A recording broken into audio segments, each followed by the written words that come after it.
Hi everyone. I've had a few parents ask about some help on the homework, so I thought I would do a few example problems so everybody can get a refresher on what we were doing with fractions.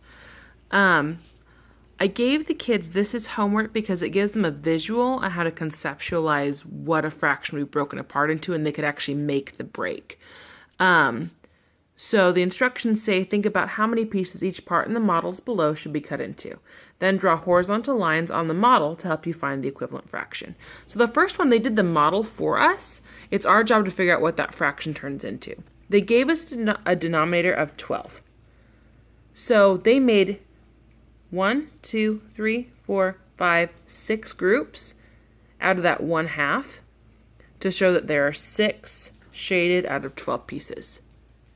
So now looking at the thirds, I'm going to have to ask myself, how many times would I cut 3 apart to make 12?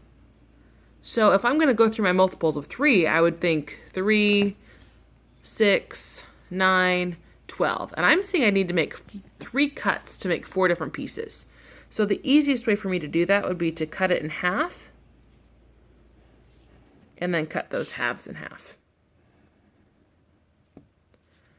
So now I have 1, 2, 3, 4 different groups, which makes 1, 2, 3, 4, 5, 6, 7, 8, 9, 10, 11, 12 pieces, which our denominator says.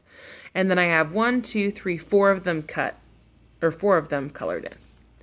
The reason I'm having them do the picture is because some of the classes are having a hard time conceptualizing what equivalent fractions mean. So I wanted to make sure they could get a visual, and they could also be able to check their work on the models. So I'll do one more, and then hopefully this will get the help that we need. If you need more help, I'm more than willing to make another video.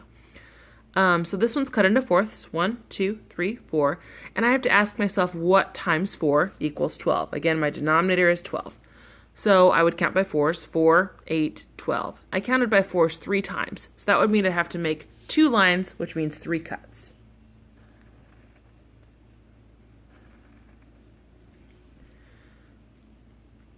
Obviously not very even lines, but you get the point.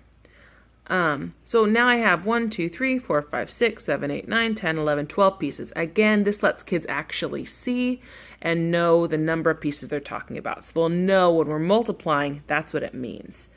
And then we can see that 1, 2, 3 of those are now shaded.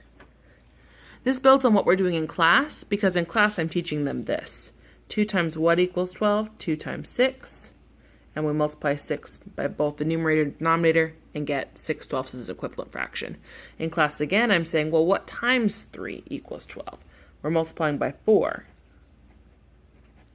So we can see 1 times 4 equals 4, 3 times 4 equals 12. So this is a way for the kids to kind of get a visual and build on what we're doing in class as a warm-up every morning. I hope this helps. Have a great night.